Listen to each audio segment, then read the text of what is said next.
E a gente vai gravar, vai ficar disponível, né? Então, acho que a gente pode começar. Bom, então, a primeira coisa que eu quero fazer é agradecer muito já a presença de todos que já estão aqui, né? E dizer que essa atividade é mais uma que faz parte do nosso projeto Pensar 22, que nós estamos desenvolvendo no CESPUC, com o Departamento de Letras e o Programa de Pós-Graduação durante este ano, e nosso interesse é proporcionar momentos de reflexão sobre a língua, a cultura e a história, né, durante este ano, voltando ao passado para realizar reflexões sobre o presente, né? Acho que isso que é fundamental. Não é lançar um olhar para o passado para ficar lá, não é? Nós já fizemos várias atividades, eu gosto muito de recapitular para que as pessoas que estão vendo compreendam o que é a proposta do nosso projeto, Pensar 22. Fizemos já o lançamento da revista Scripta, que foi lançada no final do ano passado, porque nós começamos o projeto já há bastante tempo, tanto que no final do ano passado nós já tínhamos uma revista sobre antropofagia, foi coordenada pela Ivete e pelo Tonani. No seminário discente, nós fizemos 2 palestras que têm a ver com o nosso tema, com a questão do Pensar 22, né, do modernismo, enfim. E fizemos recentemente a mostra de cinema e antropofagia, que foi durante uma semana, muito boa a mostra, né, com cinema comentado, e fizemos uma discussão sobre as mulheres no modernismo, e hoje chegamos a esse nosso encontro sobre ressonâncias do modernismo brasileiro na África de língua portuguesa, e para isso nós convidamos a professora Terezinha Taborda para coordenar a mesa. A Terezinha é a coordenadora do programa de pós-graduação em letras, e convidamos as professoras Nazaré Fonseca e Rejane Vecchia para estar aqui conosco. A professora Rejane não está porque está doente, por isso não pôde vir, então pediu desculpas, ficou muito sentida de não poder estar agora, mas, enfim, quem sabe em outra oportunidade ela poderá estar conosco. Eu já agradeço a Terezinha pela condução dos trabalhos hoje, e também a Nazaré, nossa queridíssima Nazaré, por estar conosco mais uma vez, o que para nós é sempre uma grande alegria. Então, Terezinha, agora eu deixo com você para a coordenação dos trabalhos. É um prazer estar aqui com vocês. Eu quero agradecer muito o convite que me foi feito para mediar essa mesa, porque ela me possibilita me reencontrar com a Nazaré, né? Não somente uma amiga querida, mas assim, uma referência muito importante para Minas, para o Brasil e para fora do Brasil, nos estudos de literaturas africanas de língua portuguesa. E quando nós tivemos a ideia de planejar esse momento de reflexão, é claro que o grande nome que soou para nós, né, que se colocou como evidência para nós, para chamar para essa conversa, foi o de Nazaré. Obrigada. Então, Nazaré, é muito bom te rever, é bom te ouvir, eu já gosto muito de te ouvir, sempre gostei, gosto de ler também. Acho que esse momento aqui vai ser muito enriquecedor para esses nossos ouvintes. Alguns alunos, eles estão conosco já a partir da sua saída, outros ainda tiveram o prazer de estar com você no programa. Para todos, para quem já te ouviu, para quem vai te ouvir, eu tenho certeza absoluta que vamos ter um momento muito especial. Obrigada, Deus. Quero te apresentar, com base nas últimas informações que você mesma posta no seu currículo Lattes, que dão uma visão dessa condição de referência mesmo, né, nos estudos de africanas e de afro-brasileiras também, que você e da maneira como você construiu na sua vida ao longo do tempo. Então, a professora Maria Nazaré Soares Fonseca é doutora em literatura comparada pela UFMG, professora adjunta da UFMG, aposentada em 94, quando então ela se torna também professora adjunta do programa de pós-graduação em letras da PUC Minas, permanecendo na PUC até 2018. A professora é pesquisadora 1D do CNPq, coordena o grupo de estudos estéticas diaspóricas e também a seção Literáfricas do site Literafro. É autora de livros importantíssimos para nós. Brasil Afro-Brasileiro, de 2000, Poéticas Afro-Brasileiras, de 2003, Literaturas Africanas de Língua Portuguesa, Percursos da Memória e Outros Trânsitos, de 2008, Mia Couto, Espaços Ficcionais, de 2008, Literaturas Africanas de Língua Portuguesa, Mobilidades e Trânsitos Diaspóricos, de 2015. E é coorganizadora do volume 4 da coletânea Literatura e Afrodescendência no Brasil, Antologia Crítica, que foi publicada em 2011 e acabou de receber um prêmio importantíssimo de um dos 200 livros mais importantes da literatura brasileira. Uhum. Então, professora Nazaré, Nasa, nossa querida, eu te passo a palavra. Muito obrigada, Terezinha, obrigada, Raquel. É com muito prazer que eu estou com vocês nessa mesa. Primeiro, que é retornar à casa antiga, né? A casa que me deu oportunidade de trabalhar e de pesquisar sobre as literaturas africanas de língua portuguesa. Então, eu acho que eu costumo dizer que eu tenho duas faces. A face da teoria da literatura, que eu compartilhei com colegas magníficos, dentre as quais está a Ivete, que a gente pôde construir um trabalho muito interessante lá na UFMG, e depois que eu me aposentei, eu fui convidada pela PUC, então a PUC me abriu essa oportunidade de pesquisar e lecionar as literaturas africanas de língua portuguesa. Eu fico muito feliz da gente ter chegado onde chegou, quero louvar, como já fiz antes de estar na tela, louvar o trabalho que a PUC fez, principalmente com as magníficas revistas que a PUC publicou já há tanto tempo, a importância que a escrita tem nessa história das literaturas africanas, com o seu dossiê de literaturas africanas, não é? E muitos textos que foram publicados nesse dossiê, eles constituem assim uma espécie de uma matriz mesmo de reflexão para as literaturas africanas de língua portuguesa. Eu quero agradecer a presença de todos que já estão, e eu vou falar sobre o tema que foi proposto pela mesa, que são as ressonâncias do modernismo brasileiro na África de língua portuguesa, a partir de questões postas por diferentes movimentos literários que aconteceram nos países africanos de língua portuguesa a partir de 1936, que é o ano em que surge a revista Claridade. Por que isso? Porque eu vou levar em conta as propostas dos movimentos, aquilo que eles colocaram como proposta, e quais são as referências, os fundamentos literários e culturais que eles colocam nessa proposta. E a partir daí, então, nós vamos ver como que várias faces do modernismo brasileiro, essas faces vão chegar nos países africanos através de alguns autores. Então, uns vão ser lidos e relidos, muito relidos, às vezes, nos países de língua portuguesa, outros do modernismo, que até podem ser muito importantes para nós aqui no Brasil, eles, às vezes, não são nem citados vamos dizer, na proposta desses movimentos literários e também pelos escritores.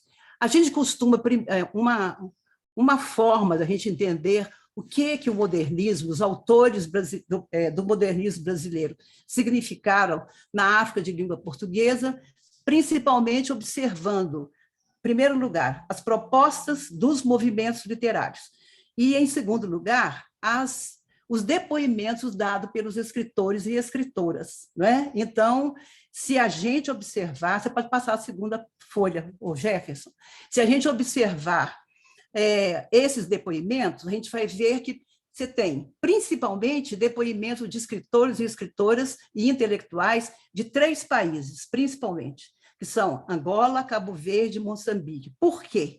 Porque é especificamente em movimentos literários desses 3 países que a gente tem o atestado da presença dos escritores brasileiros do modernismo, né? Quer dizer, esses escritores estão, de certa maneira, reiterando aquilo que as propostas dos movimentos dizem para a gente.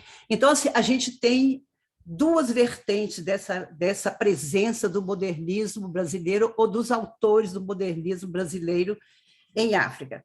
A gente tem, primeiro, são citados o Jorge Amado, que é, sem dúvida, o autor brasileiro mais lido em Portugal, até... Né, mas se quiser me dar aqui, eu levo também. É 211. Lido em Portugal e nas ex-colônias portuguesas na África, apesar da censura muito intensa que havia, não só sobre livros do Brasil, mas principalmente sobre Jorge Amado. Né? Então, assim, apesar dessa censura, os livros do Jorge Amado circulavam clandestinamente entre os escritores africanos e principalmente naqueles que frequentavam a Casa dos Estudantes do Império em Coimbra e em Lisboa. Então, a gente tem depoimentos de escritores que falam que eles faziam encontros na Casa dos Estudantes do Império para discutir as obras do Jorge Amado. Então, ele é, sem dúvida, o autor mais lido em todos os países de língua portuguesa e também em Portugal. E, além do Jorge Amado, a gente tem referências feitas a Graciliano Ramos, Zé Lins do Rego, Érico Veríssimo, Raquel de Queiroz.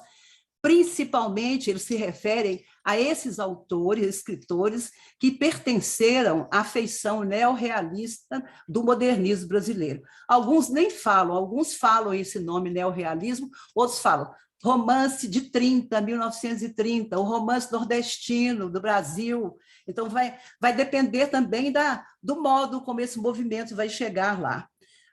Eu quero referir também no campo da ficção, no campo do romance, a importância do livro Sagarana, de Guimarães Rosa, no entendimento da obra do Luandino Vieira.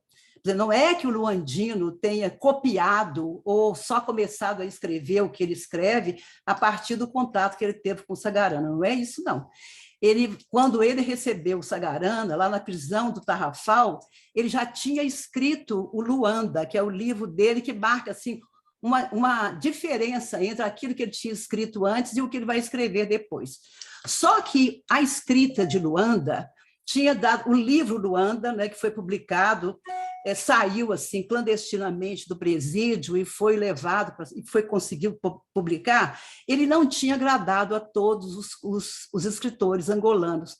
Muitos que eram, assim, junto com o Luandino, defensores de uma nova literatura para Angola, achavam que a escrita do Luanda, do livro do Luandino, não precisava ter ido até onde foi, sabe? E é importante, por exemplo, perceber que um escritor que vai levar para a literatura que ele produz, que é o Aenga Chito, vai levar a fala dos museques, ele leva de uma maneira diferente, então ele estranhou muito o modo como o Luandino escreveu o Luanda.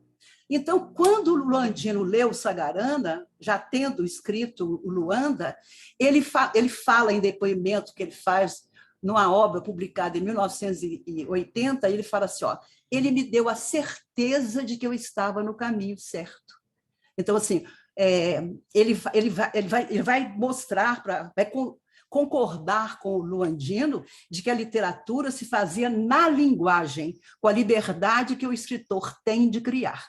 Então, esse depoimento do Luandino é muito importante para entender a importância que Sagarana teve para ele, para atestar ou para reiterar um trabalho que já estava fazendo e que eu estou escrevendo um texto agora que eu já vou mostrar, que você já consegue perceber encontros do livro Vidas Novas, que é anterior a Luanda, você já consegue perceber essas transgressões que o Luandino vai efetivar na literatura que ele vai produzir, principalmente depois de Luanda, não é?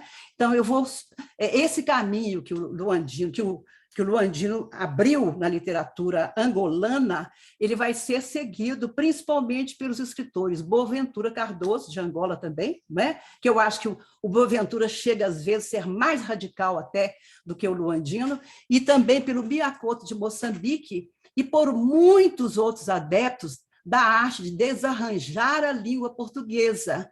Observem que esse desarranjar a língua portuguesa, eles vão tomar um pouco lá do Manuel Bandeira, do poema Poética do Manuel Bandeira, que ele vai fazer assim, que tipo de literatura, de poesia que ele quer produzir. Então, assim, esse desarranjar a língua portuguesa é que vai ser o mote para essa literatura que está em Luandino, está no Boaventura Cardoso, está de alguma forma em Paula Tavares, está no Miyakoto com outra dicção também, está no Suleiman Kassambo, de Moçambique também. Então, assim, essa importância.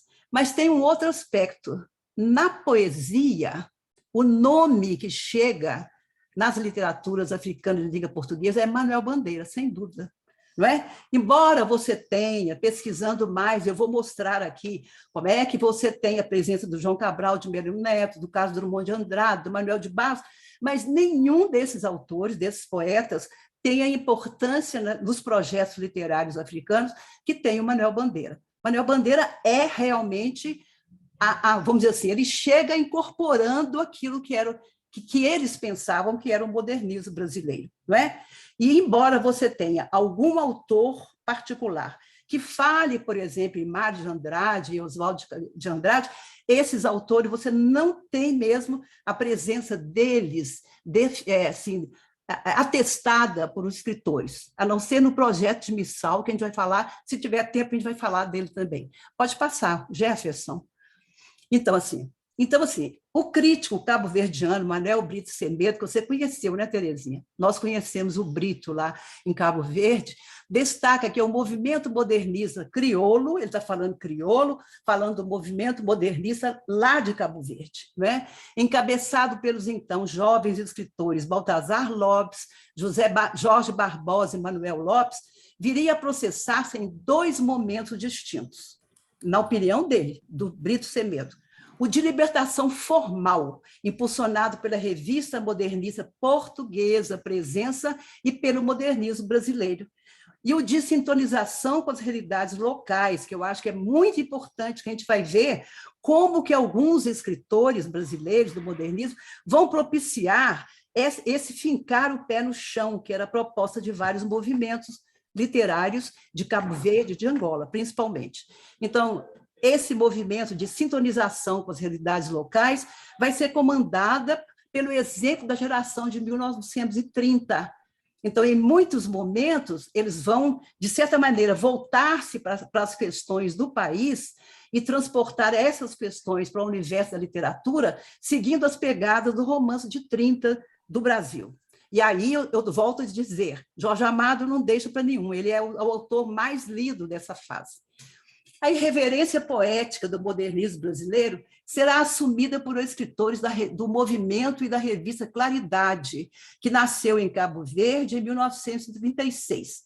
Mas a gente tem também, no movimento Claridade, algumas, vamos dizer assim, algumas diferenças de assunção da ruptura provocada ou proclamada pelo modernismo brasileiro. Então, num primeiro momento, a gente vai ter, principalmente, defendida pela revista Claridade, inovações propostas especificamente por Manuel Bandeira. Então, o poema básico, que vai chegar e que vai constituir aquilo que em Cabo Verde e os claridosos chamavam de alumbramento, são alguns poemas de Manuel Bandeira. Então, poemas como Evocação Recife e Vou-me embora para Pazárgada.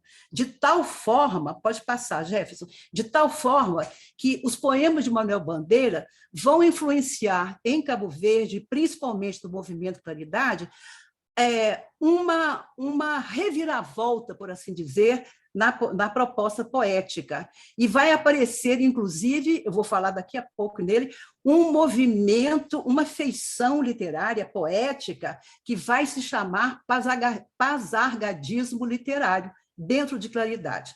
Então, assim, olha, os poemas de Manuel Bandeira constituíram um alumbramento para os claridosos da primeira fase do movimento cabo-verdiano. Os espaços poéticos criados por Bandeira em evocação do Recife serão lidos por Oswaldo Alcântara no poema Itinerário de Pazárgada. Nós vamos ver esse poema, que vale a pena ver, em pauta cabo-verdiano. O que eles fazem? Aquilo que o Manuel Bandeira descreveu como sendo cenas do Recife, eles transportam essas cenas e colocam cenas de Cabo Verde na pauta literária levada por Manuel Bandeira. né? Então, a gente vai ver assim, essa importância, porque Manuel Bandeira vai fazer com que o imaginário poético de Claridade esteja falando de Cabo Verde, esteja falando principalmente da cidade do Mindelo, que é a capital da ilha de São Vicente, mas esse imaginário está todo construído na pauta dos poemas do Manuel Bandeira. Então, assim, Manuel Bandeira ajuda, então, poeticamente, a encenar os lugares mindelenses e cabo-verdianos. Então, vale a pena perceber as transposições criadas por Oswaldo Alcântara nesse poema. Daqui a pouco nós vamos lê-lo.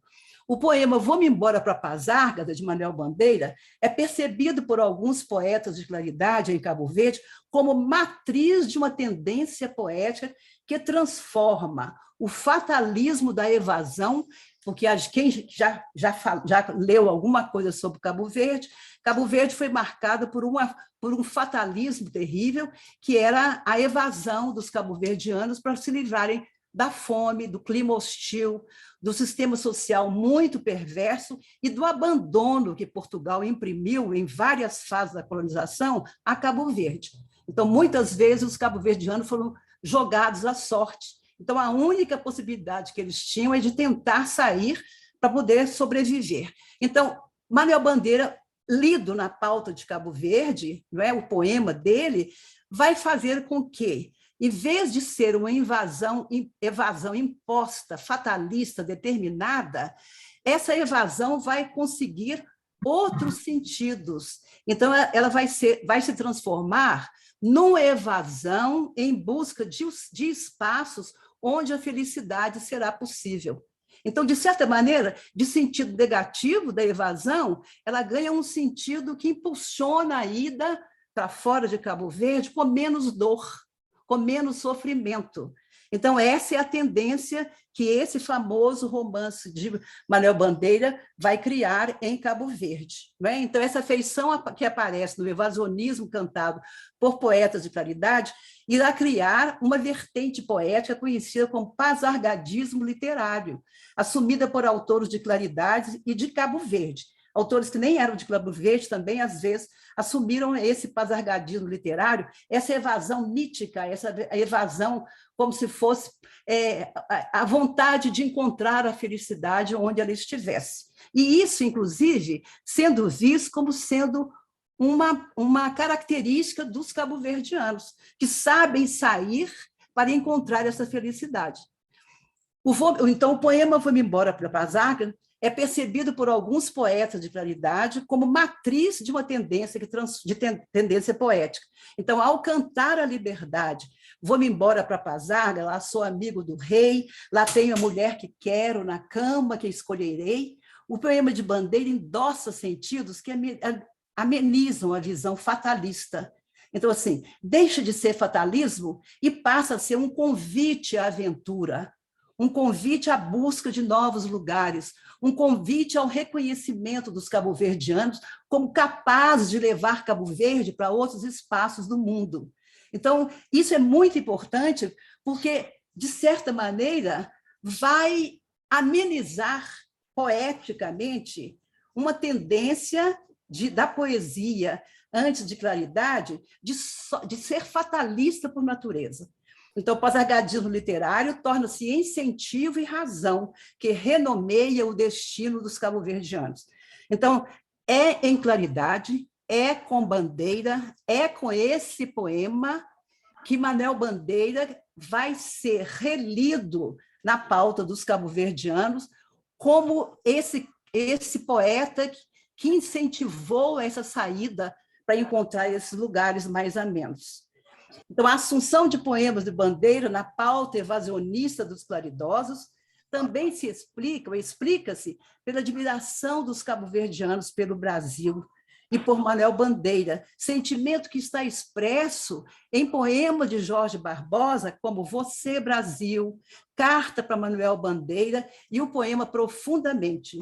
Então, assim, são declarações de admiração ao poeta brasileiro e admiração por um Brasil que eles imaginavam dentro do ideário deles. O Brasil tinha ficado independente no século XIX, Brasil era um país que eles achavam que a harmonia racial tinha sido conquistada, não é? Então, o Brasil tinha feito uma ruptura com os esquemas literários antigos, então, isso que vai ser a maior felicidade de Manuel Bandeira ter chegado a essas vertentes cabo-verdianas. Eu vou colocar primeiro as duas tendências que esse poema de Manuel Bandeira vai criar em Cabo Verde, e depois eu vou ler um poema da primeira tendência e um poema da segunda tendência. Então, a Pazarga utópica, criada por Bandeira, porque também ela é utópica na poesia do Bandeira, né? No poema de Bandeira é uma cidade utópica, embora o nome não seja utópico, a cidade existiu, mas ele criou uma Pazarga imaginária, uma Pazarga literária. Então, a Pazarga utópica criada por Manuel Bandeira irá motivar em Cabo Verde o surgimento de tendências poéticas antagônicas. Uma tendência defendida por poemas que assumem Pazárgada como lugar ideal e pintam a evasão com as tintas do locus ameno, próprios do pazargadismo literário. Essa tendência é defendida por poetas como Oswaldo Alcântara, pseudônimo de Baltazar Lopes, em poemas como Itinerário de Pazárgada, que a gente vai... Eu acho que ele está na tela, daqui a pouco nós vamos ler. E também vai gerar uma segunda tendência, que é uma tendência antipazargadista, assumidas por integrantes da revista Certeza. A revista Claridade vai durar muito tempo, ela vai até a década de 60. Então, quando aparece a revista Certeza, Claridade ainda estava na pauta literária, mas os que assumem a revista Certeza, o Suplemento Cultural e o Boletim Gil e Yanes, depois o Boletim Celó, já em 62, Claridade ainda existia, essa tendência vai ser contrária à forma como Claridade vinha defendendo a evasão. Então, essa geração que não vai para a Pazárgada renega tanto a visão fatalista dada à evasão, quanto a feição assumida pelo pazargadismo literário, que ele transforma literariamente a evasão, o ter de sair, né, em impulso à conquista de um lugar ideal onde a felicidade existe. Então, essa tendência vai, inclusive, reler uma proposta de Claridade lançada nos seus objetivos, em 1936, que era a proposta de fincar o pé na terra. Só que eles acham que Claridade, esses poetas de Claridade, quando defendem a evasão, eles estão saindo do próprio objetivo que eles propuseram em 36. Então, eles são contrários ao modo como fincar o pé na terra foi lido pelos claridosos e são contrários principalmente ao pazargadismo literário. Então, os cultores dessa segunda tendência defendem o lema fincar os pés na terra como compromisso político e literário. E essa tendência está expressa no poema Anti-Evasão, que a gente vai ler também, do Ovídio Martins. Pode passar? Então, o primeiro, que é a tendência dos que se encantaram com Pazárgada, né? Daqueles que viram o Pazárgada como esse lugar de felicidade. Itinerário de Pazárgada, saudade fina de Pazárgada. Em Pazárgada eu saberia onde é que Deus tinha depositado o meu destino. E na altura em que tudo morre, cavalinhos de Nosso Senhor correm no céu, a vizinha acalenta o sono do menino resingão, Toy mulato foge a bordo de um vapor, o comerciante tirou a menina de casa, os meninos da minha rua cantam, indo eu, a caminho do Viseu. Na hora em que tudo morre, essa saudade fina de Pazárgada é um veneno gostoso dentro do meu coração. Então, assim, esse veneno que as primeiras tendências lia na pauta da felicidade, né? Esse impulso. E esse veneno que os escritores da segunda etapa acreditam que envenena mesmo, porque, de certa maneira, proclama o afastamento da literatura do seu lugar de produção, que são as ilhas de Cabo Verde. Então, a gente tem a segunda tendência no poema do Ovídio Martins, que é esse, Anti-Evasão, Pedirei, suplicarei, chorarei, não vou para a Pazarga, atirar-me-ei ao chão e prenderei as mãos convulsas, ervas e pedras de sangue. Não vou para a Pazarga, gritarei, berrarei, matarei. Então, uma proposta que é do Ovídio Martins, declaradamente anti-evasionista, mas que era, de certa maneira, ela está conseguida pelos outros poetas que não falam de Pazárgada, mas vão defender o fincar o pé na terra, ficar nas ilhas com todos os problemas que as ilhas têm, lutando contra o descaso de Portugal com relação às ilhas e lutando contra o clima inóspito das ilhas. Então, essas duas tendências são as que vão ler o poema do Pazárgada dentro de visões poéticas antagônicas. Pode passar. Agora eu vou mostrar para vocês outras recepções desse poema, Vou-me embora para Pazárgada. Eu não coloquei todos, gente, porque são muitas, eu coloquei assim, de alguns momentos da poesia de Cabo Verde. Mas existe muito mais do que isso, porque Pazárgada não ficou só em Portugal, não. Ela foi também para outros lugares, você tem recepção dela em outros países africanos também. Então, a primeira, a recepção mais antiga, Baltazar Lopes, que poeticamente se apresenta como Oswaldo Alcântara, cria os poemas. Olha a sedução dele pelo Pazárgada. Ele criou o Itinerário de Pazárgada, que foi esse que nós lemos, Passaporte para Pazárgada, Saudade de Pazárgada, Balada dos Companheiros para Pazárgada, Dos Humildes é o Reino de Pazárgada, Evangelho segundo é o Rei de Pazárgada. E, além desses todos, há um outro poema dele, que não traz o título, não traz o nome Pazárgada no título, há um homem estranho na multidão, que também faz menção a Pazárgada. Então, ele escreveu assim, vários poemas que enaltecem Pazárgada. E, na maioria deles, Pazárgada é esse lugar de conquista mesmo, esse lugar de sonho. Na contramão de Baltazar Lopes, poetas não claridosos contestam o encantamento provocado pelo poema de Bandeira, propondo um caminho oposto ao alumbramento. Então, o Ovídio Martins, que eu já falei, não é? Filinto Eliso, que está vivo, que já veio, inclusive, vem muito ao Brasil, que é casado com uma aluna da pós-graduação da PUC, né? A Márcia Soto. Então, o Filinto, nesse poema Poesia de Reverso, do livro Poesia 2, escreve: Luso-África, berço terço, o terceto da nova poesia, onde passava a Pazárgada, passa agora o pássaro da paz.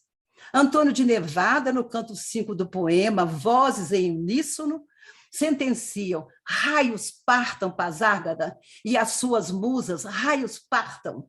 E o nosso Armênio Vieira, que eu vou falar sobre ele várias vezes, no poema Derivações, diz com ironia: Polifonte não tem pátria por opção, tanto se lhe dá que faça sol ou caia neve, nada o aquece ou arrefece. Até gosta de Pazárgada, que, entre outras coisas, é o melhor sítio do mundo para se andar de burro. Então, vocês veem assim, a ironia muito grande do Armênio Vieira com relação não só ao poema, a recepção do poema do Pazárgada lá em Cabo Verde, mas principalmente ao encantamento que esse poema provocou como incentivo à evasão. Então, é nessa pauta que tem que ser lida essa duração de Pazárgada. Porque, de certa maneira, o poema foi tão lido, foi tão encantadoramente lido e discutido por essa primeira geração, essa geração maior dos claridosos, que ele passou a ser quase que a referência maior para o ter que sair da evasão. Mas eu vou pegar algumas leituras de poemas do modernismo brasileiro, feitas por poetas cabo-verdianos, em fase posterior à claridade. Então, eu vou pegar principalmente o Armênio Vieira, não vou ler todos os poemas que ele fala sobre Manuel Bandeira, porque ele também tem poemas em que ele escreve sobre outros poetas brasileiros. Eu vou destacar alguns só. Então, Armênio Vieira, poeta, romancista, ensaísta, jornalista, Prêmio Camões de 2009, retoma um poema de Bandeira, O Bicho, 1947. Eu vou ler daqui a pouco o Bicho, para registrar, denunciar a falência de projetos sociais em Cabo Verde no pós-independência. O poema Bicho Gente de Vieira relê o poema de Bandeira. Eu não coloquei o poema do Bandeira aí na tela, porque eu achava que não ia dar tempo, mas eu vou ler rapidamente e nós voltamos para o poema do Armênio. O do Bandeira diz assim: vi ontem um bicho na imundície do pátio, catando comida entre os detritos. Quando achava alguma coisa, não examinava nem cheirava, engolia com voracidade. O bicho não era um cão, não era um gato, não era um rato. O bicho, meu Deus, era um homem. Esse é o poema do Bandeira, publicado em 1947. Vamos ver como é que o poeta Armênio Vieira vai ler esse poema do Bandeira na pauta de Cabo Verde. Né? Nós estamos já no período pós-independência e a gente vai ver a leitura que ele vai fazer. Bicho gente, numa lamela de sol, uma larva de fome, na fome da hora, na hora de bicho. Homem ou larva, bicho ou gente, na fome da hora, uma larva estremece, na hora de bicho, um verme apodrece. Então, a gente percebe como que ele é muito mais violento, assim, violento na denúncia dessa situação que está em Manuel Bandeira e que também está na realidade de Cabo Verde. Eu coloquei aqui uma traduçãozinha rápida do Lambda muito fina, que é o Lamela, Lambda muito fina, nesga, e eu gostaria que a gente percebesse só algumas questões que eu acho importantíssimas nesse poema, é o modo como ele vai figurar literariamente esse homem-bicho, esse bicho-homem que está na poesia do Bandeira e no poema do Armênio Vieira. Né? Então, numa lamela, uma larva de fome, olha aqui, é muito mais terrível o modo como ele percebe essa pessoa lá mexendo nos lixos, mexendo nos monturos para conseguir comida, não é? Então, é larva de fome. Na mesma hora, assim, ele fala, não é só bicho, o homem é larva. Né? Então, ele já deixou da condição de ser homem e até da condição de ser bicho. Então, e depois lá embaixo ele fala assim, na fome da hora, uma larva estremece, aí já não tem homem mais, não é? Porque essa hora que a larva estremece é na hora de bicho, um verme apodrece. Então, assim, é terrivelmente mais forte a imagem que o Armênio Vieira cria, vamos dizer assim, lendo o poema de Bandeira, motivado pelo poema do Bandeira. Né? A gente tem outros poemas do Armênio também, que lê o Manuel Bandeira, mas eu não vou parar nesse não, porque eu quero mostrar para vocês também a maravilha que é o Armênio Vieira lendo outros autores do modernismo brasileiro. Então, assim, a retomada de poema de João Cabral de Melo Neto por Armênio Vieira. Aqui, você já tem um Armênio um pouco já diferente do que ele fora no início da carreira literária dele. Né? Já é um Armênio que está conversando com os propósitos da geração de 60 e do Boletim Celó. E se a gente perceber a releitura que o Armênio está fazendo hoje, mais recentemente, de poetas do modernismo brasileiro, ele vai continuar dialogando com João Cabral de Melo Neto. Você vai ver que também tem uma mistura, tem uma diferença muito grande, provocada pelo próprio tempo, pelo próprio momento em que ele está escrevendo, pelas novas tendências literárias que ele passa a assumir. Então, aqui, olha, o poema Armênio Vieira, no poema Tote Cadabra, o poema está na tela, vou mostrar.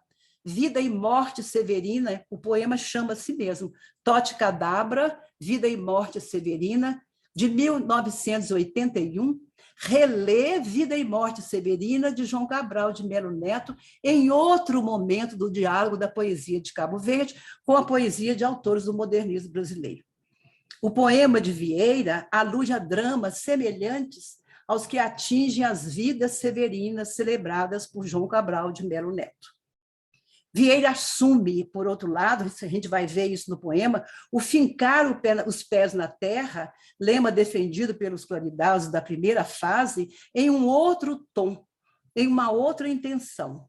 O impulso poético dos claridosos recorta em Vieira uma feição mundo, o mundo dos condenados da terra, nomeados por Frantz Fanon, e expressa por termos como, que está lá no poema anterior, bicho, larva, verme. Né? Então, assim, ele pega o poema do Bandeira, mas ele traz também para o poema algumas noções, vamos dizer assim, culturais e alguns problemas aludidos, por exemplo, por Frantz Fanon, quando ele escreve Os Condenados da Terra. Então, você vai ver esses trânsitos poéticos sendo feitos, inclusive, com a cultura desses países. Agora, é importante também a gente ler uma leitura que ele... Vamos ler o Totti... Deixa eu ver se ele está aqui. Vamos primeiro ler esse, depois a gente vai para o outro, a gente volta atrás. Totti Cadabra, Vida e Morte Severino, de Armênio Vieira. Totti, isso aqui é uma espécie de uma epígrafe que ele coloca, Totti Cadabra, nome exato para um ser marginal. Esses versos são o teu epitáfio. Depois deles, nunca mais falarão de ti. No enterro de Totti, nem padre, nem gente. Na cama de Totti, nem flor de finado. Na campa buraco, teu corpo mirrado, já eras de larva, bem antes da cova. Pode passar. Totti Cadabra, de vida macabra, já eras cadáver bem antes da morte. Bem antes da morte já eras cadáver, Totti Cadabra, de vida sinistra. O grogue e a fome são traças, são bichos, já era da larva bem antes da cova. No enterro de Totti, nem padre nem gente. Na campa de Totti, nem flor de finado. Volta lá atrás para mim. Isto, antes isso aqui. Agora nós vamos ver, já é de uma outra época, olha, esse Totti Cadabra é de 1981. Agora, o livro Mitografias, que é 2007, vai trazer um outro Armênio Vieira lendo poetas do modernismo brasileiro. Quer dizer, ele tem eu costumo dizer que ele tem uma predileção muito grande pelo João Cabral de Melo Neto, e ele tem uma predileção muito grande justamente por aquilo que, pelos cenários descritos em algumas poesias, alguns poemas do João Cabral de Melo Neto. Aqui, nesse livro Mitografias, eu tirei só um poema dele, que é um poema que ele vai escrever, e o poema chama 10 poemas, desculpe, está repetido, 10 poemas mais um, que dialoga com o poema Carlos Drummond de Andrade. Então, o poema dele é escrito em homenagem a João Cabral de Melo Neto, um poema do João Cabral de Melo Neto que faz homenagem a Carlos Drummond de Andrade. Então, vejam as tranças que ele está fazendo. Né? E no poema do Armênio, ele retoma o verso inicial de cada uma das estrofes do poema de Cabral, que homenageia Carlos Drummond de Andrade. Então, ele pega, dessa primeira estrofe, ele pega essa afirmativa, não há guarda-chuva. E no poema do João Cabral, fala contra o poema o amor, o tédio, o mundo, o tempo. E ele vai repetir em cada estrofe do primeiro verso, das 8 estrofes que compõem o poema dele, do Armênio Vieira, ele vai repetir essa afirmativa que está ali, não há guarda-chuva, mas aí ele coloca João. Ele deixa muito claro com quem que ele está conversando. Não há guarda-chuva, João. E aí ele coloca, eu vou ler um pedaço, uma parte só do poema dele, ele vai replicando o poema do João, ao mesmo tempo fazendo uma homenagem ao João, que está homenageando Carlos Drummond de Andrade. Então, no interessante jogo de releitura retomada, o poema de Vieira dialoga com o poema de Cabral, que homenageia Carlos Drummond de Andrade para compor a homenagem ao poeta pernambucano, ao mesmo tempo que, como se expõe na estrofe final, assegurar ao seu homenageado que não há guarda-chuva que proteja o poema de seus enguiços. Olha só que maravilha, no fundo, ele está fazendo um poema para replicar o poema do João Cabral de Melo Neto, mas ele vai ser mais assim, ele vai assegurar, não tem jeito de você proteger o poema dos enguiços que vão aparecer na feitura dele, que é muito João Cabral de Melo Neto, não é? É muito João Cabral. Vamos ver, eu vou ler para vocês, eu acho que ele tem um pedacinho dele aí. Não, pode passar, deixa eu ver se ele está. Não. Ah, não está não, peraí, eu vou ter que ler só para vocês, não tinha colocado. Eu vou ler só o final do poema dele, que é longo, eu vou ler aquilo que a gente chama de conclusão. Deixa eu ver, peraí. Desculpem que eu estou aqui muito... Aqui. Eu vou ler rapidamente, dá tempo de ler o do Bandeira, do João Cabral, para depois ler o do Armênio? Olha o tempo. Dá sim, Nazaré. Então, eu vou ler o poema do João Cabral de Melo Neto, que é A Carlos Drummond de Andrade, João Cabral de Melo Neto. Não há guarda-chuva contra o poema, subindo de regiões onde tudo é surpresa, como uma flor mesmo num canteiro. Não há guarda-chuva contra o amor, que mastiga e cospe como qualquer boca, que tritura como um desastre. Não há guarda-chuva contra o tédio das 4 paredes, das 4 estações, dos 4 pontos cardeais. Não há guarda-chuva contra o mundo, cada dia devorado nos jornais sob as espécies de papel e tinta. Não há guarda-chuva contra o tempo, rio fluindo sob casa, a correnteza carregando os dias, os cabelos. Então, releitura do poema de Cabral, que é feita por Armênio, no poema 10 poemas e mais um, que, na verdade, lá no livro dele, no Mitografias, você tem, em vez de 10 poemas, você tem 9 poemas que replicam esse primeiro verso do poema do João Cabral de Melo Neto, e mais um que tem o título João Cabral de Melo Neto. Tá bem? Então, assim, na verdade, não são 10 poemas e mais um, não. São 9 poemas e mais um. Ele está contando o outro também como fazendo parte do grupo de 9. Eu vou ler só o final desse, que seria a 9ª parte. Não há guarda-chuva, João, contra eu já não ser a criança que brincava à chuva e contente assobia bailando como se a vida, que é ácido e roda dentada, fosse um momento sonoro, só música, que alegre ficasse.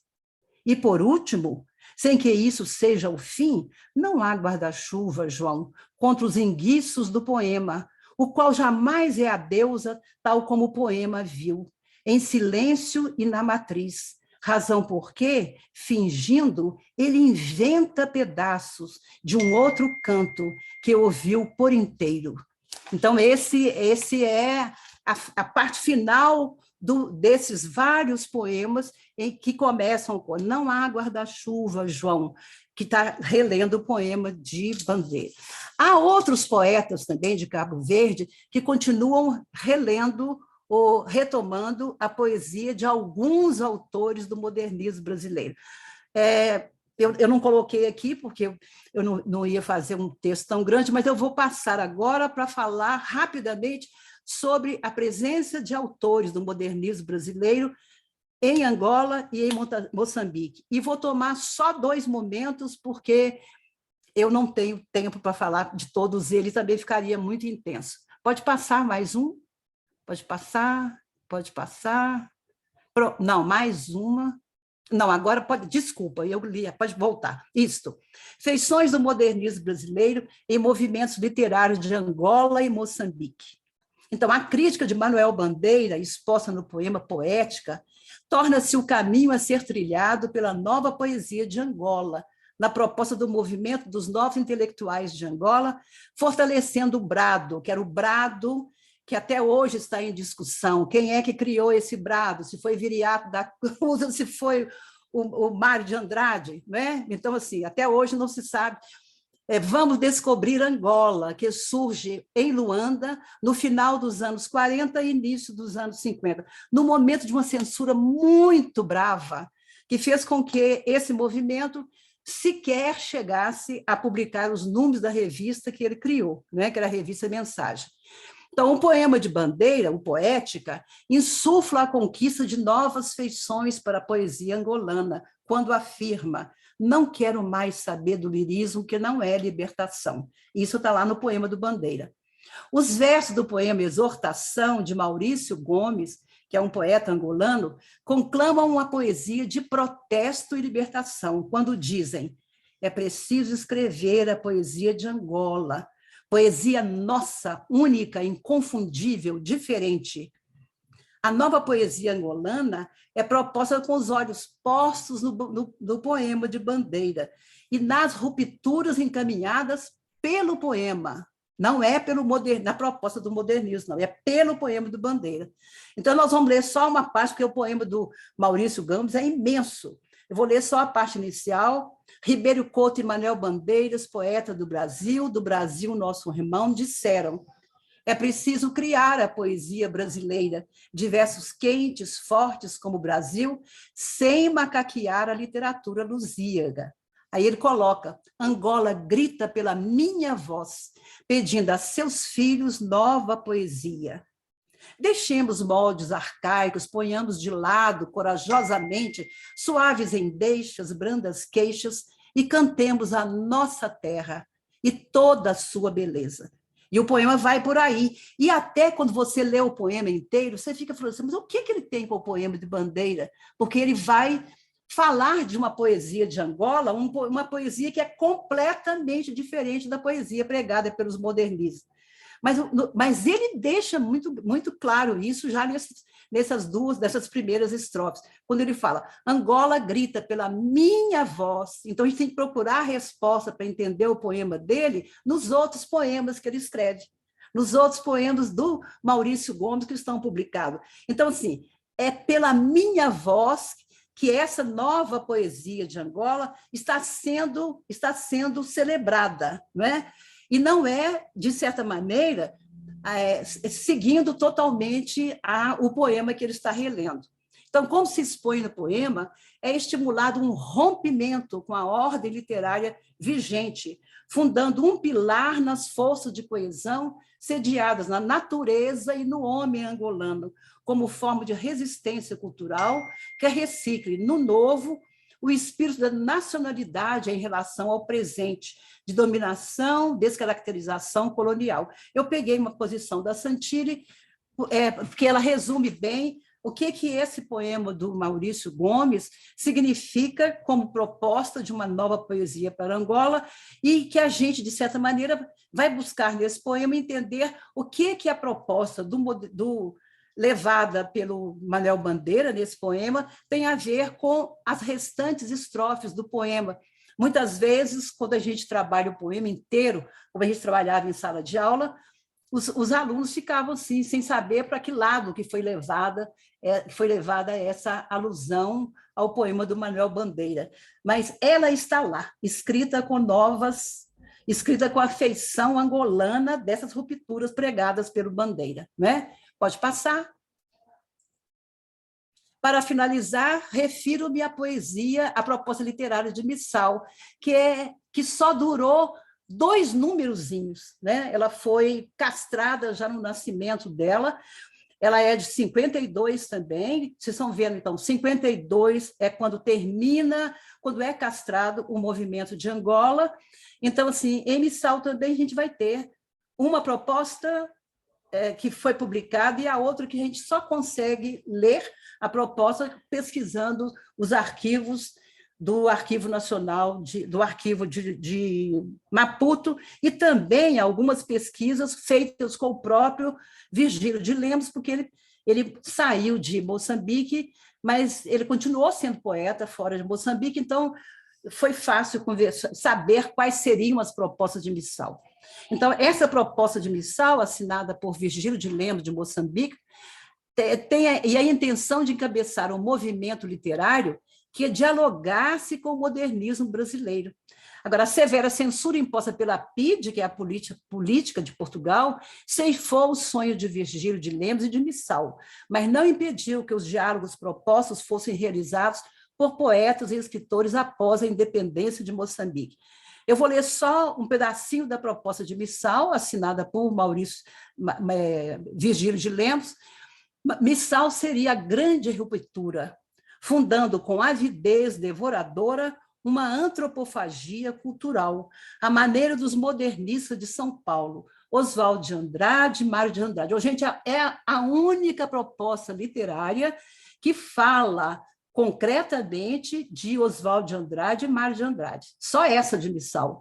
Os outros falam do modernismo brasileiro e vão ler Manuel Bandeira, vão ler Jorge Amado, vão ler Graciliano Ramos. E, na verdade, eles não vão. Aqui é anunciada a feição dos modernistas de São Paulo a partir de Oswald de Andrade e Mário de Andrade. Mas como essa proposta não se efetivou, a gente nem sabe como é que ela seria realizada, né? E também outros poetas das vanguardas europeias da América Latina, da África, da Rússia, da Ásia, da China, do Japão, do mundo todo. Então, era um movimento aberto ao mundo. Ora, Missal seria, como seu nome indica, movimento, ritmo, canto, dança, poesia, um hino à cultura chope do sul de Moçambique. O nome Missal significa isso, né? Foi tirado da cultura chope de Moçambique e significa canto e dança. Tínhamos que afastar o poder colonialista. Em suma, Missal era um hino à negritude. Olha assim, a incoerência que está nessa própria.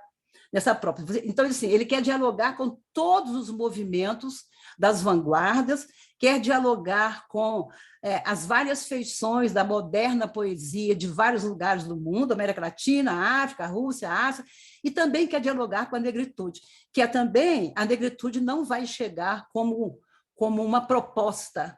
Na África, vai fazer a mesma coisa, vão chegar os textos de alguns autores do movimento negritude, principalmente Césaire, é que vai chegar em alguns países da África, levado pelos intelectuais e pelos estudantes da casa dos estudantes do Império. Estou terminando já, deixa eu só passar a última página, eu acho isto. As rupturas propostas pelos modernistas brasileiros chegam a Cabo Verde, Angola e mesmo a Moçambique, não através das propostas da Semana de 22, mas apresentadas por poetas de diferentes gerações, Manuel Bandeira, Carlos Drummond de Andrade, João Cabral de Melo Neto, e por obras de escritores como Jorge Amado, Graciliano Ramos, Lins do Rego e Guimarães Rosa. Esses escritores motivam criações literárias que enriquecem esses movimentos todos, né? Por isso, quando falamos em ressonâncias do modernismo brasileiro nas literaturas africanas de língua portuguesa, estamos nos referindo ao modo como se concretizaram em diferentes momentos os diálogos entre autores e obras de diferentes fases do movimento literário brasileiro e autores e obras dos países africanos de língua portuguesa, levando em conta fatores relacionados com a recepção das obras literárias brasileiras por diferentes autores africanos em diferentes momentos e realidades culturais. Então, isso é muito importante, porque tem muita gente, às vezes, que fica cobrando de claridade, por exemplo, ler uma feição do modernismo brasileiro que não chegou a Cabo Verde, só vai chegar muito depois. Então, João Cabral de Melo Neto não vai chegar no primeiro momento, né? Nem Carlos Drummond de Andrade vai chegar no primeiro momento. Então, a gente tem que ver que autores chegaram a esse lugar e como que eles foram lidos pelos escritores africanos. Eu vou encerrar com uma afirmação da Tânia Macedo, e como afirma Tânia Macedo, recorrendo a Benjamin Abdala Júnior, a leitura do modernismo brasileiro, que se realizou na África de língua portuguesa, foi estética, sem dúvida, mas, sobretudo, ideológica, na medida em que esteve ligada a uma conscientização político-social. E, nesses países, como ocorrera no Brasil, tratava-se de prestigiar um nível de fala, de identificação nacional e a ruptura com modelos estéticos considerados ultrapassados. Então, eu gostaria de encerrar a minha fala dizendo que essa proposta da gente ver como é que se dão as ressonâncias do modernismo brasileiro em África de língua portuguesa, é uma pesquisa que não termina, porque a gente tem que procurar isso na obra dos autores. Dos movimentos, você tem isso que eu falei para vocês, e dos principais movimentos. Mas essas ressonâncias estão construídas de maneira bem mais evidente na obra de muitos escritores de Cabo Verde, de Angola e de Moçambique, mas a gente tem que procurar. Não é? Inclusive, tem um poema do Rui Knopfler, de Moçambique, que a gente descobriu há mais tempo também, que está relendo o Pazágda de Manuel Bandeira. Então, é preciso fazer isso, é procurar na obra dos escritores, e principalmente dos escritores atuais, como que essas ressonâncias primeiras continuam nos movimentos literários que são criados e que estão desenvolvendo na literatura atual de cada um desses poemas. Agradeço demais a presença de vocês e espero que a gente possa conversar um pouco sobre o que eu apresentei aqui. Nazaré, nós é que te agradecemos essa aula, e de fato é uma aula, porque também fica uma impressão, né, para o leitor mais iniciante, talvez, das literaturas africanas, ou mesmo aquele que não percorre especificamente essas leituras, esses diálogos, fica a impressão de que o modernismo brasileiro teria meio que fundado um modo de escrita, né? Esse modo de escrita que se torna depois tão característico dos escritores africanos. E você traz para a gente essa visão de que isso tem que ser visto com um certo cuidado, né? Relativizar essa visão e buscar rastrear para ver como que de fato se dão esses diálogos, né? Como que às vezes eles se dão pelas contradições, exatamente, né? Que não deixa de ser muito enriquecedor. Eu né? acho que exatamente. Eu acho Mas é muito, muito bom. Gostei muito de te ouvir, né? Uhum. Vou passar a palavra aqui para o pessoal, se alguém quiser começar uma conversa com você, mas já te digo, não sei se você consegue acessar o chat, muitos elogios à sua fala, muitas expressões de satisfação aqui com a sua presença. Elogios também a maneira como você lê os poemas, tá? Passo as palavras para os colegas, porque eu acho que vale a pena você ouvir deles também. Eu estou lendo aqui da Márcia, que fala que está comentando o poema, o belo poema do Armênio. Eu até prometi a Márcia que eu vou passar para ela o poema inteiro, porque ela pode, inclusive, ajudar a gente que trabalha com literatura brasileira. Né? Eu abandonei literatura brasileira bastante depois que eu saí da Federal, mas assim, entender esse diálogo tão próprio que eu acho que tem entre esse poema do Armênio com o poema do João Cabral. Não é? Então, a Márcia está dizendo, o enguiço do poema em Cabral, ora, nesse catar-feijão, entra um risco, e que entre os grãos pesados, entre o grão imastigável de quebrar dente, certo não. Quanto ao catar-palavra, a pedra dá à frase seu grão mais vivo. Obstrui a leitura fluviante, flutual, assula a atenção, isca com risco. Eu acho que esse enguiço do poema, o Armênio está querendo dizer desses enguiços, principalmente, né? Assim, daquilo que o poema apresenta como dificuldade para ser construído, e que é uma visão bem mais recente de poesia, inclusive, porque enquanto os países africanos tiveram, vamos dizer assim, eles tinham uma causa política para defender, não é? Então, alguém estava me dizendo outro dia que, quando ensina literaturas africanas de língua portuguesa, corta a parte da literatura de combate. Eu falei, pois então você está fazendo um novo colonialismo, né? Está chegando lá, já com a sua malinha pronta de leitor eficiente e cortando a proposta. É uma proposta. Ela é ideológica, mas ela é literária. Então, a gente é a literatura dos países africanos, que nem é tão forte em Cabo Verde. Ela é muito forte em Angola, é forte também em Moçambique, mas não chega a ser tão forte como é em Angola. Não é? Mas mesmo nessa poesia de combate, você já tem questões específicas da literatura desses países. Né? Então, é importante, né, Nazaré? Em função disso, eu imagino, eu ainda não li, mas eu tenho visto uma ressignificação do papel e da importância do Agostinho Neto como poema. É claro que sim. É. É claro. Quando a gente vai ler ele, inclusive, como assim, um teórico, ele não tem grandes ensaios, mas é muito significativo como que ele defende teoricamente aquilo que depois ele realiza na escrita poética dele. Né? Eu acho que ele movimento importante. Isso. Eu acho, Terezinha, que o Agostinho Neto ficou marcado demais, porque assim, ele ficou muito marcado pelo governo dele em Angola, né? Inclusive pelas atitudes pouco revolucionárias e pouco, vamos dizer assim, pouco proposta do partido dele, quando ele torna presidente, ele vira uma outra pessoa, não é? É claro que a gente sabe que as pressões eram imensas, imensas, mas ele vira uma outra pessoa. Então, muitas vezes, os próprios autores, os críticos de Angola, com exceção do Candimbo, porque o Candimbo ele separa muito as coisas, leia, às vezes, o Agostinho Neto contaminado por essa fase que ele passou no primeiro governo do pós-independência, não é?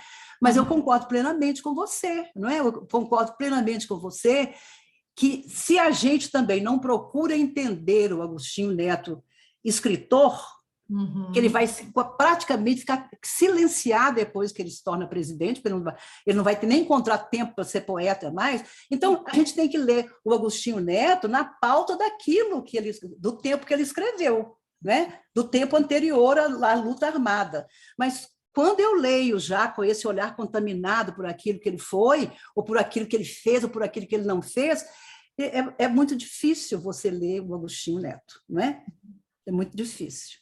Bom, a professora Raquel está com a mãozinha levantada. Então, Nazaré, bom, primeiro, obrigado demais, te ouvir, assim, te ouvir é muito bom, e te ouvir falando dessa relação da literatura africana, das literaturas africanas com a brasileira é uma alegria muito grande. Obrigada. E, assim, sempre muito instigante. Enquanto você estava falando, eu tinha uma pergunta que você logo respondeu, que era exatamente a respeito da presença, por exemplo, se houve em algum momento já evidenciado, visível, a discussão sobre os Andrade mesmo, Mário de Andrade, Oswald de Andrade, a questão da antropofagia. Isso você trouxe. E aí me veio uma questão, quer dizer, não é uma pergunta, mas um comentário a partir dessa informação, quer dizer, quem é que entra, né, que modernistas entram, né, em África? Exato. Basicamente aqueles que têm uma sobrevida muito grande depois. Exato. Né? Então, você pega, por exemplo, praticamente todo Manuel Bandeira, lembrado aí, né, pelo que você trouxe, vem de Libertinagem, que já Exatamente. é um livro de 30, né, quer dizer, final da década da semana. E um outro elemento que eu acho interessante é que também já não é naquele momento, vamos dizer assim, daquele tipo de ruptura promovida e proposta pelos paulistas, né, que a gente já vê que não fala dos modernismos no Brasil, né? Fala de uma parte dele, e aponta, então, para um diálogo em momentos de artistas já muito sólidos, né? Com obras maduras, né? Como é o caso do João Cabral, do Carlos Drummond e do Manuel Bandeira, que você se referiu. E isso parece muito interessante para a gente pensar essa relação mesmo estética, né?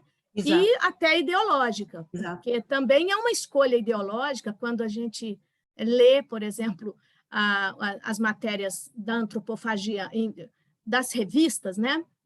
Recentemente eu li as 2 dentições inteiras, assim, e é muito impressionante a proposta da forma de ruptura e do tamanho do deboche, vamos dizer, e da destruição, né? O deboche, a destruição, ou o deboche como forma de destruição que tem nas revistas.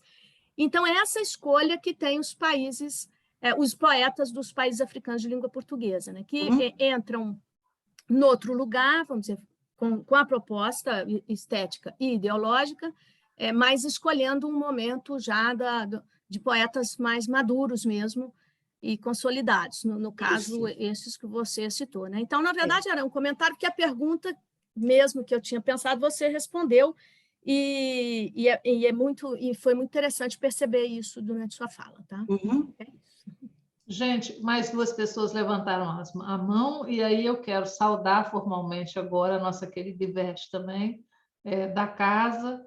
É um prazer te rever, Ivete, é um prazer saber que você continua sempre conosco aqui. É bom te ver, tá? É muito bom te ver. Então, passo a palavra para a Ivete. Terezinha, mas a Márcia levantou a mão primeiro. Deixa ela falar, depois Gente, eu então falo. desculpa, Porque a Márcia. Marta está escondidinha atrás da máscara. Os Não, quadrinhos, não tem os problema quadrinhos não. vão Deixa a Ivete deslocando perguntar. aqui. A Marta estava escondidinha atrás da máscara. O quadrinho, Não, os Mas quadrinhos vão ontem nós deslocando de um conversamos, né, jeito Márcia? A gente diferente conversou aqui. sobre, foi. a gente conversou sobre Não, esse pode, diálogo. Ivete, pode perguntar, não tem problema nenhum. Não, tá Eu estou bom. aqui na PUC ainda, eu estou aqui. Dando aula, né? É. Muito obrigada, muito obrigada. É muito alegre, né? Estar com vocês, sempre é alegre. E ouvir a minha colega e amiga Nazaré, como eu escrevi aí, é sempre um aprendizado. E aí, Naz, eu fiquei pensando no evento do lançamento da revista, eu fiz uma pergunta para Luciana, Sei. que na revista havia escrito sobre o Virgílio Lemos. Virgílio de Lemos, é. Virgílio de Lemos. E aí eu falei que ia lançar uma provocação, que eu gostaria de saber como estão essas ressonâncias do Brasil, ou antigas ou mais recentes, na geração atual, né? Na geração mais próxima dos africanos de língua portuguesa. E você falou isso aí também como uma possibilidade. E eu tinha dito para ela, Luciana, faz uma pesquisa sobre isso, porque deve ser uma coisa bem interessante ver como é que se dá esse diálogo hoje. Né?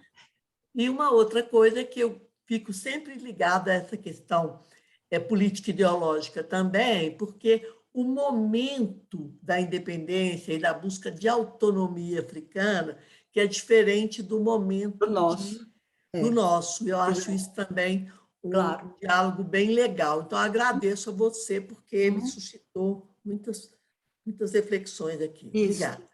E assim como eu falei com você, como eu falei, Ivete, a gente tem que procurar informações sobre como vamos dizer assim, o modernismo brasileiro foi tomado como inspiração e como forma de construir uma nova literatura. A gente tem poucos movimentos literários, porque mesmo nos movimentos que falam, por exemplo, do modernismo brasileiro, eles vão privilegiar, muitas vezes, o modernismo de 30, o romance, sabe? Então, assim, na prática, você vai ter muito mais falados pelos movimentos. A ficção, a ficção você tem assim, uma quantidade de autores que claramente estão dialogando com Jorge Amado, você tem vários autores de Cabo Verde que têm romances assim, muito seguindo as pegadas do Jorge Amado, e depois que o Guimarães Rosa é dito publicamente pelo Luandino, quando o Luandino já tinha saído da cadeia, né, e ele faz um encontro na França. É a primeira vez que ele fala sobre isso, porque ele ficou 14 anos preso. Então, quando ele vai para falar com os estudantes franceses, é que ele faz, é um evento muito grande, e ele fala desse encontro dele com Sagarana. E diz uma coisa muito interessante, que é da boca dele que eu estou falando, é que provavelmente eles tenham deixado que ele lesse, tem entregado Sagarana para ele ler, porque achava que eles devem ter lido, a censura leu ali, e achou que que era um livro de louco, não é? Que aquilo ali não era livro de escrita literária, talvez. Então, passou para ele, porque a grande parte do momento que ele ficou na prisão, ele só podia ler a Bíblia e autores em inglês, porque eles achavam que ele não sabia inglês, então entupia, podia passar para ele texto em inglês. Mas a gente só fica sabendo dessa relação dele com Guimarães Rosa, e foi por acaso, não foi igual Manuel Bandeira, que foi, sabe, escritores brasileiros mandando, ou autores brasileiros, ou contatos brasileiros mandando os livros para Cabo Verde, principalmente. Não, foi um amigo, uma pessoa que deixou lá no Tarrafal, na portaria da cadeia, um livro para entregar para o Luandino, sabe? E ele leu, e ele falou, quando ele falou assim, que quando ele recebeu o livro, que ele achou aquela coisa desinteressante, porque foi a censura que permitiu, então ele não ia nem ter preocupação de ler aquilo, não.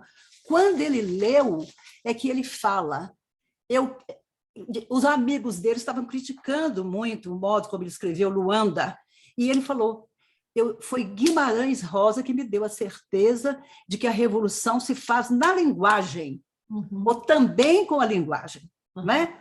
Então, assim, a literatura não pode ficar querendo ser revolucionária e continuar escrevendo como um português arrumadinho, bem feitinho, né? Norma culta, etc.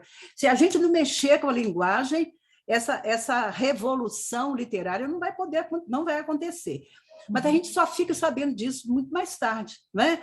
E a gente sabe também, por testemunho do Miyakoto, que o Miyakoto não foi leitor de Guimarães Rosa, ele só leu Guimarães Rosa depois que ele encontra com o Luandino, e o Luandino fala para ele do encantamento que foi a leitura de Sagarana. Então, ele fala assim, eu li primeiro o Luandino, e depois que o Luandino falou, você precisa de ler esse autor brasileiro. Esse autor brasileiro é que vamos dizer assim, é que garante que essa liberdade de criar está na alteração da linguagem. Então, assim, acho que a gente tem que procurar compreender mais como é que se deram esses encontros literários, esses encontros de autores africanos com a literatura brasileira. Sobre a literatura de agora, que está escrita no Brasil agora, a gente tem que pesquisar também os autores de agora também, né? Então, assim, os movimentos não vão falar mais, porque agora praticamente você não tem nem proposta mais de literatura, assim, de movimento. Você tem os autores escrevendo. E outro dia eu estava lendo uma entrevista feita aqui no Brasil por 5 autores de Cabo Verde. O maior poeta de Cabo Verde, que eu acho que morreu há pouco tempo, que era o criador de Pão e Poema, que era magnífico, né? Que era o Corsino Forte. Então, assim, eu acho que... Eu achei que o Corsino ia falar João Cabral de Melo Neto, que a poesia dele é muito isso, né? É muito palavra, muita oficina, muita coisa. E ele volta a falar dos mesmos autores, sabe? Eu sou leitor de Jorge Amado, eu sou leitor de Manuel Bandeira, eu sou leitor de...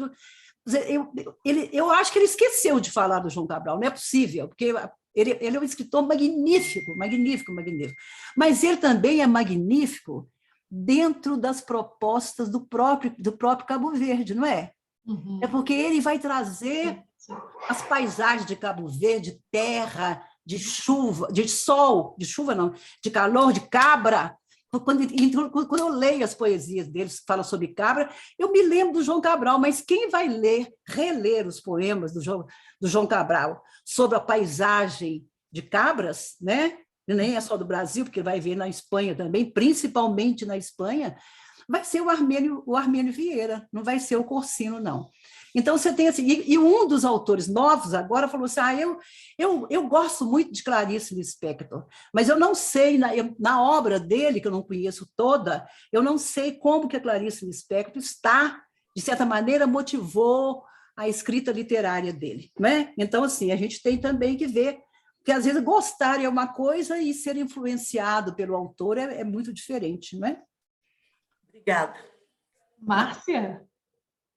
Eu queria só comentar, né, a questão do enguiço, que eu adorei a palavra enguiço. Pois é. Porque eu penso que enguiço é exatamente onde você para, né? Separa. E onde que você para é onde você transgride e onde você cria, obviamente, né? E toda leitura de poema, ela é meio enguiçada, né? Enguiçada. Ela não tem aquela fluência, né, aquela da prosa, não. Mas o que eu vou te perguntar, Nazaré, primeiro eu quero te falar que você está linda, né? Ai, obrigada, Márcia, com cabelo branquinho assim. Linda. Depois eu te perguntar o seguinte, é sobre pintura. Ah, tá, que bom que você falou. Eu gostaria muito de saber se tem alguma coisa, porque quando a gente pensa na semana, na arte, a gente pensa nas pintoras, né? Sobretudo na Tarsila, etc. Então, eu fiquei pensando assim, tem alguma coisa que você tem, claro que você frequenta tantas exposições e é tão por dentro da cultura, você podia falar um pouquinho para a gente sobre a questão da pintura? Olha, da questão da pintura, assim, a pintura modernista lá nesses países, na verdade, a gente tem referências concretas de pintores, e não só de pintores, principalmente intelectuais, é sobre o Cavalcanti. Não, Portinari, sabe? É sobre Portinari, que a gente tem referências concretas. Inclusive, eu já fiz uma vez, mas eu nem sei por onde foi parar isso, uma pesquisa para ver se os retirantes de Portinari, sabe, se chegaram concretamente em Cabo Verde, que são os autores de Cabo Verde que falam mais sobre o nosso modernismo, viu? São eles que falam muito. Os outros falam de autores, principalmente. Mas eu queria ver, porque também a gente não podemos esquecer que muitas vezes eles estão lendo também autores do modernismo brasileiro e os pintores do modernismo brasileiro, o que eles se referem também nessa decalagem, eles não estão lendo os primeiros, eles estão lendo depois de 30, depois de 40, é que eles estão lendo, sabe? E muitas vezes eles leem numa pauta do neorrealismo português também, sabe? Misturando as coisas. Então, você tem algumas reflexões que eles fazem, mas aquela reflexão está menos dirigida ao modernismo brasileiro, da época referida por eles, e mais referente ao neorrealismo português. Então, tem isso. Agora, citado, a gente encontra o Portinari. Citado. Não sou capaz de falar para você agora quais eram os quadros do Portinari que eles estão citando. Não, mas eu já adorei, porque, assim, de fato, a gente, quando vê Portinari, a gente vê ecos, né? Há ecos também, muito, assim, africanos, é uma coisa, assim, impressionante, né? E tem também aqui, a figura, né? Aquelas figuras angulosas, da questão dos retirantes, porque também são culturas que se encontram muito, né? A cultura brasileira e a cultura portuguesa, assim, as culturas africanas se encontram muito, né? Então, pictoricamente, a gente vê que existe também esse parentesco, né? Existe também esse parentesco. Parentesco. Agora, tem uma outra coisa também, muitas vezes, os autores africanos, que eu estou falando dos antigos, viu, gente? Dos modernos agora é um bando. Você sabe que Brasil é assim, a utopia dos cabo-verdianos ainda, não é? Então, houve uma vez que eu não sei se você estava junto no congresso lá do Recife, não, de Fortaleza, não sei se Terezinha estava, que a gente conversando, a gente frequentando algumas coisas do comércio, assim, e nós ficamos impressionados, porque eles sabiam mais de Cabo Verde do que a gente, sabe? Aí eu perguntei, mas como é que vocês sabem tanto de Cabo Verde assim? Vocês vão a Cabo Verde? E um senhor lá na loja falou, não, os cabo-verdianos vêm comprar muito aqui, eles compram muito aqui. Então, assim, tem esse contato comercial também, né? As vendedeiras de Cabo Verde vinham comprar, não sei agora, vinham comprar no Brasil as roupas que eram usadas em Cabo Verde. E Angola fazia isso também, sabe? Então, assim, o contato com o Brasil sempre foi muito grande, sempre foi. O que não significa que, ao chegar, essas presenças brasileiras, ao chegarem lá nos países, elas fiquem brasileiras de fato. Elas vão construir uma outra mistura também, né? Tanto na literatura quanto na roupa que elas vestem. Isso aí, Terezinha lembra uma vez que a gente chegou em Angola e que as menininhas estavam todas vestidas de novelas brasileiras. Então, tem isso. Então, vão provocar outras misturas lá nesses ambientes também, né? Mas, assim, como a gente fica mais no plano da literatura, no plano da arte, é assim, a gente tem que ficar procurando nas obras desses escritores africanos ressonâncias da literatura brasileira, tá bom? Eu queria fazer Obrigada, dois comentários. Eu queria fazer dois comentários, sabe, Nasa? É interessante você se lembrar, a Márcia perguntar sobre as imagens, né, sobre a pintura, e você realçar essa série dos Retirantes do Portinari. Retirante. Porque aquelas imagens distorcidas e aquela fantasmagoria que está no Portinari, a gente reconhece alguma coisa dela no Malangatana Valente. Malangatana Valente, aqueles olhos, porque lá também tem a fantasmagoria, exato, a tradição, né, claro que sim. da parte mítica, né, do jacaré, que é o tótem, né, do Malangatana Valente, e a maneira como essa simbologia toda aparece nos olhares. São muitos olhos espalhados na tela, em formas que são fantasmagóricas. Exato, exato. Agora, tem também uma questão que é assim, às vezes a obra está mais ligada a uma tendência, e essa tendência ela está tanto no Brasil, quanto na África, quanto em Portugal. Né? Uma vez eu perguntei a Malangatana, gente, é o maior pintor moçambicano, né, Terezinha? Magnífico. E um dos maiores africanos, né? Eu acho, mas eu estou muito triste, porque eu não sei o que vai acontecer com a obra dele, com o espólio dele, porque você sabe que é uma questão complicada na África, né?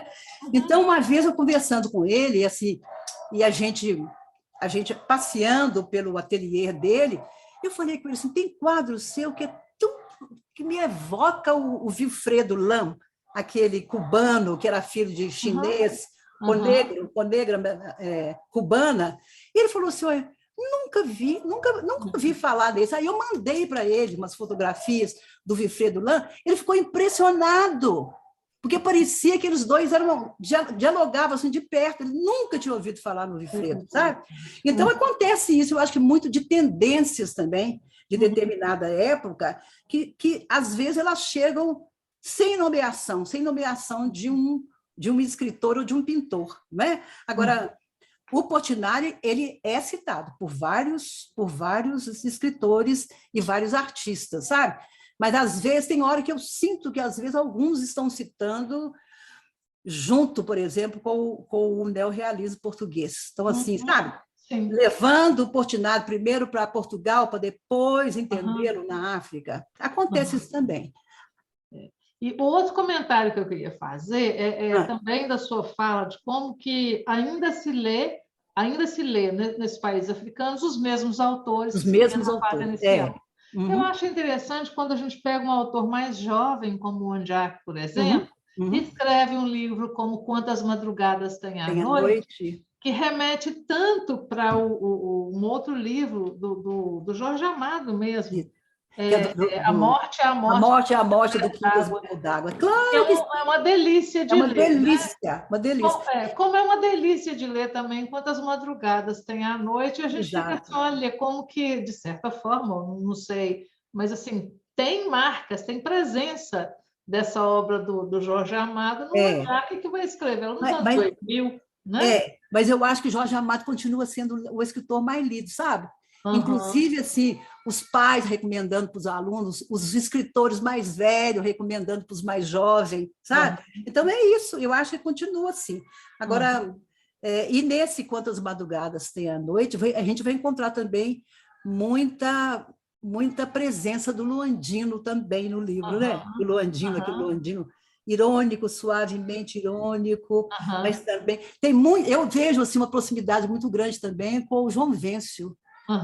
João Vêncio do Luandino, nesse livro do Ondiak. Mas eu nunca conversei com ele sobre isso, não. Nunca conversei. E um traço que é interessante, né? Que está muito lá no Quantas Madrugadas. Eu não sei, é uma particularidade talvez do Ondiak, mas assim, os olhos postos também em outras manifestações da cultura brasileira. Da cultura brasileira, mas porque ele viveu... Como que a música está lá naquela obra? Exato. Ele viveu muito tempo aqui também, né? Vários anos aqui no Brasil, então ele deve ter levado para lá, para os livros dele, muita coisa aqui do Brasil também. Pois é. Mas eu acho que é interessante ver. Sabe o que é? Eu fico, às vezes, muito vaidosa quando eu chego, por exemplo, em Cabo Verde. Agora a pandemia cortou todas as possibilidades da gente ficar indo tão frequentemente lá, e a gente sentiu o quanto o Brasil é amado por um povo. Isso aí é muito bom a gente saber, sabe? Eu falei assim, eu nunca tinha sentido isso em lugar nenhum. Você vai para a Europa, eles desconhecem o Brasil completamente, nem sabem onde é que era Brasil.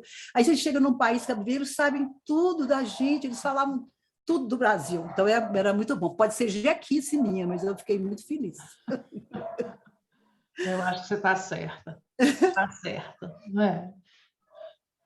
Quero dar um alô rapidinho para Juliana, que está aqui também. Não é que bom saber que Juliana estava aqui. Muito bom. Saudade muita que eu tenho aí, gente. Mas eu tô muito bem também, aposentadíssima. E só escrevendo, e aí a gente já tem mais tempo para pesquisar também, mesmo que não seja para nada. Por enquanto, é muito texto, ainda mas é assim, coisas que a gente não teve tempo de fazer, que agora pode fazer, né? Então, isso é muito importante, muito bom. Nossa, Nazaré, mas que maravilha, porque você está trazendo para nós muitas novidades. Pois então, é porque a gente tem tempo de ler.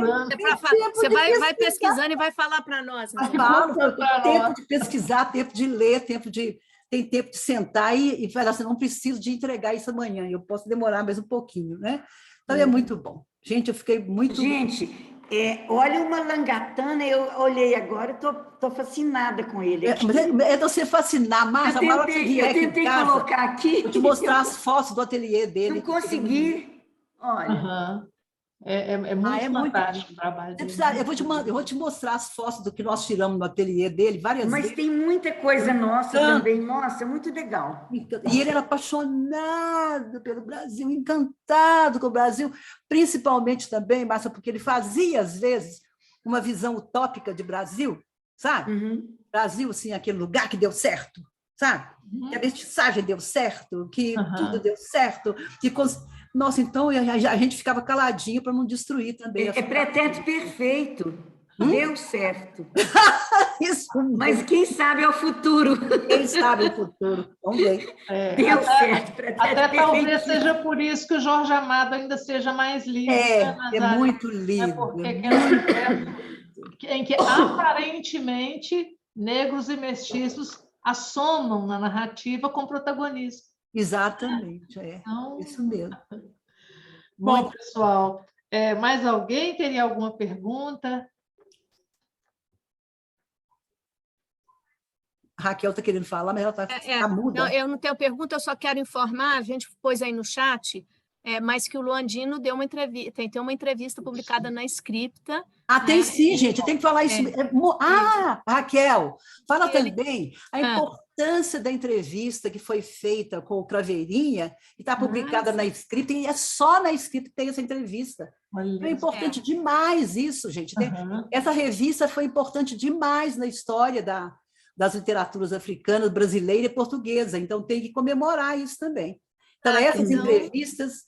E quem foi ao congresso que a PUC organizou junto com a UFMG e com a UFOP, foi a Ouro Preto, pôde ver o Luandino numa fase maravilhosa em que ele estava, né, Terezinha? Isso. Ele continua muito bem, mas naquela fase ele estava maravilhoso mesmo. E é um escritor... Para voltar a chamar atenção para as nossas publicações, né? E aí as entrevistas dos escritores. E fazer entrevista com os escritores, gente, isso é muito importante, porque a gente fica sabendo de coisa que a gente não sabe, né? Que a gente nem imagina que existe, nem imagina que exista, né? Então, eu acho que é importante demais fazer as entrevistas e publicar as entrevistas. O site está aí, olha, a Raquel já colocou aí para nós o site. Está ótimo. Pessoal, então, mais alguma pergunta, mais algum comentário? Estamos recebendo aqui a Bruna também. Olha, prazer, Bruna, tudo bem com você? Veio te prestigiar. Deixa eu passar aqui, eu tenho... É porque eu sou muito enguiçada com a internet, então eu não sou assim. Muito enguiçada. Eu acho que a gente pode ir concluindo a mesa, né, Raquel? Já estamos avançando no horário, e a verdade é que a fala de Nazaré foi muito longa, bastante longa. Foi uma senhora aula. Mas é claro que ela pode estar um pouco cansada também, né, Nasa? Não, estou cansada, não. Mas assim, é para não ficar, não, é bom também para não ficar repetindo as mesmas coisas, né? Bruna, um abraço grande para você, Bruna, que está sempre presente no GED, que nós continuamos com as reuniões do GED e elas são riquíssimas também, não é? A gente aprende muito nessas reuniões também. Ótimo. Nazaré. Assim, a senhora falou, eu nem sabia que podia mexer aqui, agora que eu vi. Mas a senhora falou que está aposentada, mas assim, é muito bom ouvir a senhora, né? E esse tema que foi colocado aqui foi excelente. Igual, por exemplo, nós temos, né, a Luciana, que é nosso grupo, está organizando um livro sobre esses temas, né? Sobre esses temas, é isso mesmo. Poesias africanas e as suas artes, né? Uhum. E outras artes. Ouvindo a senhora hoje, né, dá uma luz, né, para a gente escrever. Porque assim, a gente fica imaginando assim, gente, o que a gente vai escrever? Não que as artes africanas não tenham que escrever, porque a gente sabe, porque a gente participa dos grupos, a gente fomos alunos aí da PUC, né? Mas, ao mesmo tempo, a gente precisa ouvir, né? Eu achei esse tema maravilhoso aqui hoje. Eu falei assim, gente, eu vou... Mesmo que eu chegue um pouquinho atrasado, mas eu vou assistir. Porque, assim, a gente ouvindo, né, Terezinha, que a gente aprende muito com a professora Nazaré. Nossa! Obrigada, Bruna. É muito bom ouvir vocês falando isso. Nazaré, nós queremos te agradecer demais por essa aula sobre as ressonâncias do modernismo brasileiro nas literaturas africanas de língua portuguesa. Foi muito bom estar com você, foi assim, um momento de muito conhecimento novo, um momento muito produtivo. Realmente, muito obrigada pela sua disposição de vir conversar conosco, dividir suas ideias, suas pesquisas novas conosco, viu? Obrigada, Terezinha, muito obrigada. Obrigada a vocês todos que estiveram conosco também. Mas é igual meu neto que canta muito, vou cantar. No ano passado eu morri, mas esse ano eu não morro. Que ótimo, Nasa. Seu Bento. Então é isso mesmo. Essas questões todas fazem com que a gente renasça, né? Que a gente não possa pesquisar outras coisas, Agora, eu acho que esse tema é maravilhoso, porque ele está saindo também daquela fase que a gente ficava só com os autores antigos, né? A gente ficava só com os primeiros autores de claridade e a gente não tinha conhecimento dos outros autores, porque era muito difícil ter contato com eles, e agora eles estão... É muito fácil a gente conseguir esses autores. Então, a gente está descobrindo novas feições e releituras que os atuais escritores fazem da literatura brasileira através da leitura desses novos escritores mesmo, né? Que bom. É muito bom isso. Então, gente, muito obrigada a todos. Raquel, muito obrigada pela organização do evento, viu, Márcia? Muito obrigada pela presença, todos vocês, pessoal. E um beijo no coração, Nazaré. Obrigada aqui. Ó. Obrigada, gente. Obrigada a vocês.